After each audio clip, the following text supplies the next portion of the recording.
acordo com a Vigitel, metade dos brasileiros estão obesos e dessa população 20% são adultos.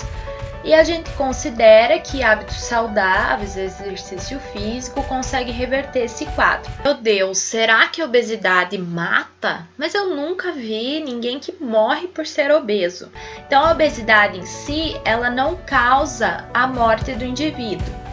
Mas doenças relacionadas, que a gente chama de comorbidades, como doenças cardiovasculares, câncer, ela tem relação direta com a obesidade. Então, como que eu sei quando que eu tô obesa? De acordo com a figurinha que vocês podem ver, a gente pode calcular o IMC. Então, como que você faz o cálculo? É peso dividido por altura ao quadrado. Ele vai te dar um valor e esse valor você vai olhar na tabelinha. Se você tiver 23, acima de 23, você é considerado sobrepeso. Ai, mas eu vou comer, é muito gostoso. Por que faz comida tão gostosa? Então, o peso, ele é relacionado com a ingestão alimentar versus gasto energético. Lembra que a gente falou do metabolismo? E será que eu fazendo só atividade física ou só dieta, eu consigo emagrecer? Então, lá no teu músculo, no teu organismo, você pode, como dizer, estressar ele para que ele gaste a sua reserva energética. Então, como que você pode estressar? Com dieta e com exercício físico. Quando você está fazendo exercício físico, a primeira fonte que é quebrada são os carboidratos. E quando você está em jejum ou quando você, após o exercício físico, o que é quebrado seriam as gorduras. Como será que eu posso acelerar esse processo do metabolismo para emagrecer? Então, as primeiras macromoléculas que são quebradas, que precisam ser quebradas, são carboidratos, lipídios e proteínas. E existem algumas substâncias que não precisam ser quebradas para ser absorvida pelo organismo, que são as vitaminas, sais minerais e a glicose propriamente dita. Dentro da classificação dos alimentos, a gente pode classificar primeiro in natura, que são alimentos não processados, que é o mais natural possível, que seriam as frutas e as alimentos minimamente processados, que seriam as frutas secas e que sofreu alguma modificação, que seriam as lentilhas, o arroz, o feijão e alguns outros grãos. Alimentos processados, que seriam alguns que têm um pouquinho mais de teor de sal ou de açúcar. Ele vai ter um tempo de prateleira maior e um prazo de validade maior, que seriam os enlatados. E por último, que a gente tem que consumir em menor quantidade, seriam os ultraprocessados, que são alguns enlatados, não de conserva, e alimentos muito calóricos que não tem quase nenhum alimento inteiro, seriam as sobras do alimento. Então seriam sorvete, biscoito, macarrão.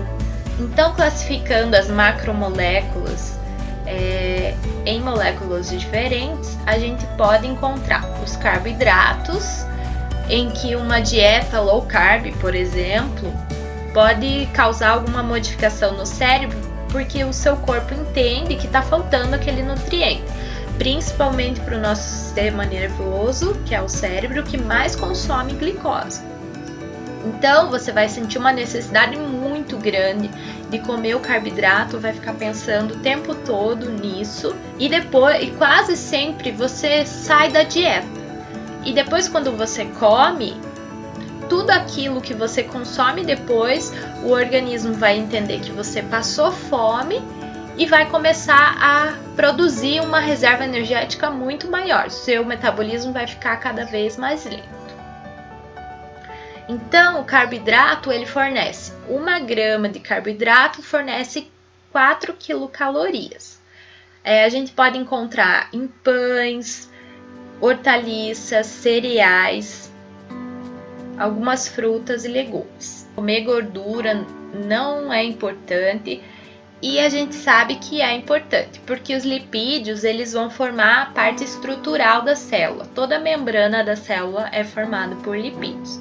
Então é muito importante que tenha na dieta.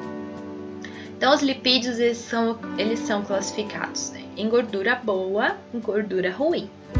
A gordura boa é aquela gordura rica em ômega 3, que a gente acha em peixe, amêndoas, algumas castanhas, abacate, por exemplo, é bem rico em lipídio, que é a gordura boa.